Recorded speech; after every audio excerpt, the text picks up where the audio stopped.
Pourquoi Lucifer a-t-il essayé de s'emparer du corps de Moïse? Pourquoi le prince des ténèbres descendrait-il de son trône d'ombre juste pour se battre pour un cadavre? Sur cette montagne, aucun homme ne regardait. La terre devint immobile. Le temps lui-même sembla s'arrêter, et pendant un instant terrifiant, le ciel et l'enfer retinrent leur souffle. Cette histoire est si étrange que la plupart des chrétiens n'en ont même jamais entendu parler. Pourtant, elle est là, cachée en pleine lumière dans un seul verset obscur des Écritures. Jude 1h9, une bataille non menée avec des épées, mais avec autorité. Car lorsque Moïse est mort, son histoire n'était pas terminée. Lucifer est venu réclamer son corps, mais quelqu'un s'est dressé sur son chemin. Michel, le prince guerrier du ciel.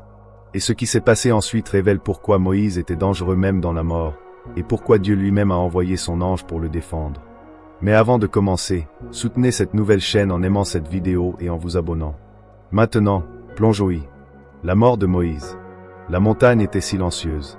Le vent se déplaçait doucement autour des rochers du mont Nebo. En bas, le Jourdain coulait comme un ruban brillant, et au-delà s'étendait la terre promise, une terre que Moïse pouvait voir de ses yeux, mais dans laquelle il n'entrerait jamais.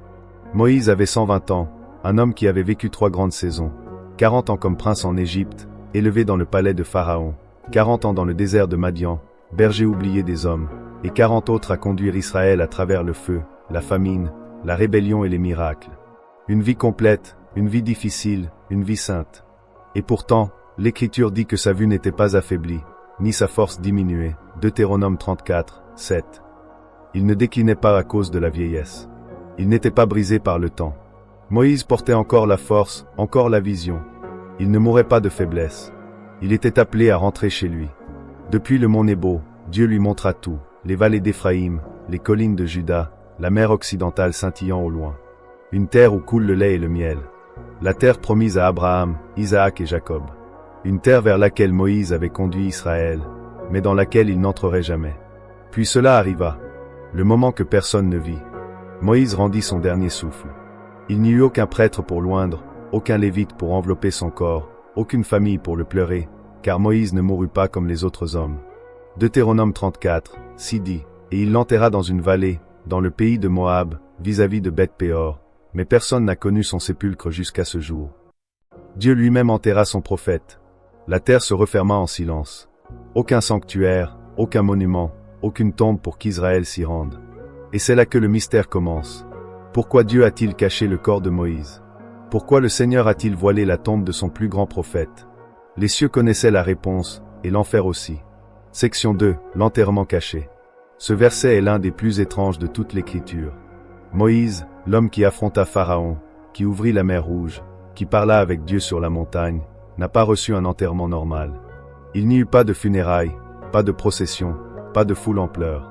Au lieu de cela, la Bible nous dit que Dieu lui-même l'a enterré. Réfléchis à cela, le Tout-Puissant s'est abaissé pour enterrer son serviteur de ses propres mains. Mais pourquoi cacher la tombe? La réponse est simple, Dieu protégeait Moïse de l'idolâtrie. Israël aurait transformé sa tombe en lieu de culte. Mais il y a plus profond encore, Dieu protégeait un mystère. La mort de Moïse n'était pas une fin, mais une partie d'un plan plus grand. Et cette tombe cachée n'est pas passée inaperçue. L'enfer observait. Lucifer vit le secret, et voulut ce que Dieu avait caché. Section 3, l'arrivée de Lucifer. La vallée était immobile. Les ombres s'étendaient. Lucifer arriva, non avec une fourche, mais avec une gloire déformée. Sa présence glaça la terre. Il savait exactement où aller. Pourquoi venir pour un corps? Parce que ce n'était pas qu'un corps. Pour lui, c'était du pouvoir. Il pouvait corrompre, tromper, déformer l'héritage de Moïse et saboter la prophétie. Il étendit la main vers la tombe. Ce n'était pas un simple vol, c'était une profanation. Puis le silence fut brisé. Section 4, Michel affronte Lucifer. La lumière fendit la vallée. Michel l'archange apparut. Armure éclatante, visage comme l'éclair.